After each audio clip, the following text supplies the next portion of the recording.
بسم الله الرحمن الرحيم وإذا حييتم بتحية فحيوا بأحسن منها أو ردوها إن الله كان على كل شيء حسيبا. الله سبحانه وتعالى നമ്മുടെ നമസ്കാരം സ്വീകരിക്കുമാറാകട്ടെ.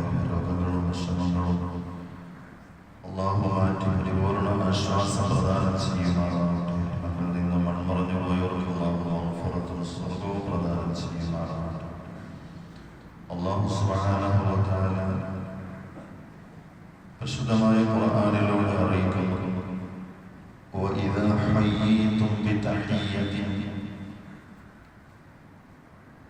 നിങ്ങളോട് ആരെങ്കിലും സലാം പറഞ്ഞാൽ ഫഹയ്യൂ ബിഅഹ്സന മിൻഹാ, നിങ്ങൾ അതിലും മെച്ചമായ വാക്കുകളിൽ സലാം മടക്കിക്കൊള്ളട്ടെ. ഔ റുദ്ദൂഹാ ഇന്നല്ലാഹ കാന അലാ കുല്ലി ഷൈഇൻ ഹസീബ, കുറഞ്ഞ പക്ഷം അയാൾ പറഞ്ഞ വാക്കെങ്കിലും നിങ്ങൾ മടക്കി പറയണം. നിശ്ചയം അല്ലാഹു എല്ലാ കാര്യങ്ങളെ സംബന്ധിച്ച് കണക്ക് ചോദിക്കുന്നതാണ്. സലാം പറയുന്ന വിഷയത്തിൽ പോലും പിശുക്ക് കാണിക്കുന്ന, അല്ലെങ്കിൽ സലാം അടക്കുന്ന വിഷയത്തിൽ പോലും പിശുക്ക് കാണിക്കുന്ന ഒരു കാലത്ത് ഈ ആയത്തിന് വളരെ പ്രസക്തിയുണ്ട്. നമുക്കറിയാവുന്ന കാര്യമാണ്. എങ്കിലും പരിശുദ്ധമായ ഖുർആനിൽ അല്ലാഹു സത്യവിശ്വാസികളോടായി പറയുന്നുണ്ട്, ഫദക്കിർ ഫഇന്ന ദിക്റ തൻഫഉൽ മുഅ്മിനീൻ. മുഅ്മിനീങ്ങളെ ഇടയ്ക്കിടയ്ക്ക് ഇങ്ങനെ ഉണർത്തിക്കൊണ്ടിരിക്കണം. നമുക്കറിയാം, എനിക്കും അറിയാം, നിങ്ങൾക്കും അറിയാം, സലാം പറയണം, സലാം മടക്കണം, നമ്മളിതൊക്കെ പറയുകയും ചെയ്യുകയും ചെയ്യുന്നവരാണ്. എങ്കിലും ഫദക്കിർ ഫഇന്ന ദിക്റ, മുഅ്മിനീങ്ങളെ ഇടയ്ക്കിടയ്ക്ക് ഇങ്ങനെ ഉണർത്തിക്കൊണ്ടേയിരിക്കണം. മറവിയുള്ളവരാണ്. അത് മുഅ്മിനീങ്ങൾക്ക് ഒരുപാട് ഫലം ചെയ്യും. ആ അടിസ്ഥാനത്തിൽ പരിശുദ്ധമായ ഈ ആയത്തിനെ നമ്മൾ മനസ്സിലാക്കുക. നിങ്ങളോട് ആരെങ്കിലും സലാം പറഞ്ഞാൽ, നിങ്ങൾ സലാം അടക്കുമ്പോൾ ഫഹയ്യു ബിഅഹ്സന മിൻഹാ, അതിലും മെച്ചമായ വാക്കുകളിൽ സലാം അടക്കണം. ഒരിക്കൽ റസൂലുള്ളാഹി സ്വല്ലല്ലാഹു അലൈഹി വസല്ലം തങ്ങളുടെ അരികിൽ വന്നിട്ട് ഒരു സഹാബി സലാം പറഞ്ഞു, അസ്സലാമു അലൈക്കും എന്ന് പറഞ്ഞു. റസൂലുള്ളാഹി സ്വല്ലല്ലാഹു അലൈഹി വസല്ലം അയാൾക്ക് മറുപടി കൊടുത്തു. അയാൾ ആ സദസ്സിലിരുന്നു. അപ്പോ സ്വല്ലല്ലാഹു അലൈഹി വസല്ലം അയാളോട് 10 എന്ന് പറഞ്ഞു. അയാളുടെ സലാം കാരണമായി 10 നന്മകൾ എഴുതപ്പെട്ടു എന്ന് ചോദിച്ചു. പിന്നീട് മറ്റൊരാൾ വന്നു. അയാൾ അസ്സലാമു അലൈക്കും വറഹ്മത്തുള്ളാഹി വറഹ്മത്തുള്ളാഹി എന്നുള്ള വാക്കുകൾ കൂട്ടിച്ചേർത്തു. സലാം മടക്കി.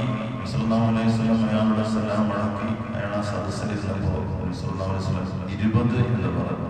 20 നന്മ അയാളുടെ സലാം കാരണമായി കിട്ടി. പിന്നീട് വേറൊരാൾ വന്നു. അയാൾ സലാം പറഞ്ഞു. അയാൾ അസ്സലാമു അലൈക്കും വറഹ്മത്തുള്ളാഹി വബറകാതുഹു. അദ്ദേഹത്തിന്റെ സലാം വിവരങ്ങൾ മടക്കി അയാൾ സദസ്സിലിരുന്നപ്പോൾ 30 എന്ന് പറഞ്ഞു. അതായത് അയാളുടെ സലാം കാരണമായി 30 നന്മകൾ എഴുതപ്പെട്ടു. ആദ്യത്തെ ആളും രണ്ടാമത്തെ ആളും മൂന്നാമത്തെ ആളും പറഞ്ഞത് സലാമാണ്. പക്ഷേ ഒരല്പം വിശാലത കൂടി കാണിച്ചപ്പോൾ രണ്ടാമത്തെ ആൾക്ക് കുറച്ചുകൂടി 20 നന്മ കിട്ടി, മൂന്നാമത്തെ ആൾക്ക് 30 നന്മ കിട്ടി. അതോടെ സലാം പറയുമ്പോൾ നമ്മൾ ശ്രദ്ധിക്കേണ്ട ഒരു കാര്യമാണ്, അസ്സലാമു അലൈക്കും എന്ന് പറഞ്ഞ് മാത്രം നിർത്താതെ അസ്സലാമു അലൈക്കും വറഹ്മത്തുള്ളാഹി വബറകാതുഹു എന്നുകൂടി നമ്മൾ പറഞ്ഞാൽ എത്ര നന്മയാണ് ഓരോ ദിവസവും നമ്മൾ പോലും അറിയാതെ നമുക്ക് കിട്ടുന്നത്. അതായത് നമ്മൾ സലാം പറയും, അസ്സലാമു അലൈക്കും എളുപ്പത്തിൽ പറഞ്ഞിട്ട് നമ്മൾ പോകും. ഇനി ഒരാൾ അസ്സലാമു അലൈക്കും എന്ന് നമ്മളോട് സലാം പറഞ്ഞാൽ മടക്കുമ്പോൾ വഅലൈക്കും അസ്സലാം വറഹ്മത്തുള്ളാഹി വബറകാതുഹു. അതാണ് ഈ ആയത്തിൽ അല്ലാഹു പറയുന്നത്, ഫഹയ്യു ബിഅഹ്സന മിൻഹാ, നല്ല വാക്കുകളിൽ സലാമിനെ നിങ്ങൾ മടക്കിക്കൊള്ളട്ടെ. ഫഹയ്യു ബിഅഹ്സന മിൻഹാ, നിങ്ങൾ അതിലും മെച്ചമായ വാക്കുകളിൽ സലാം മടക്കിക്കൊള്ളട്ടെ. ഇങ്ങോട്ട് സലാം പറയുന്നതിനേക്കാൾ നല്ല എന്നിട്ട് ഈ ആയത്തിന്റെ അവസാനം അല്ലാഹു പറയുന്നത് ഇന്നല്ലാഹ കാന അലാ കുല്ലി ഷൈഇൻ ഹസീബ. അല്ലാഹു എല്ലാ കാര്യങ്ങളെ സംബന്ധിച്ച് ഒരു കണക്ക് ചോദിക്കുന്നതാണ്. ഈ കാര്യത്തിൽ പോലും എന്തിനാ പിശുക്ക് കാണിച്ചത് എന്ന് ഒരുപക്ഷെ അല്ലാഹു നമ്മളോട് ചോദിച്ചേക്കാം എന്നാണ് ഈ ആയത്തിൽ പറയുന്നത്. അല്ലാഹു കാര്യങ്ങൾ മനസ്സിലാക്കി അമൽ ചെയ്യാൻ തൗഫീഖ് നൽകട്ടെ. സുബ്ഹാനല്ലാഹി വബിഹംദിഹി അശ്ഹദു അൻ ലാ ഇലാഹ ഇല്ലാ അൻത അസ്തഗ്ഫിറുക വഅതൂബു ഇലൈക്.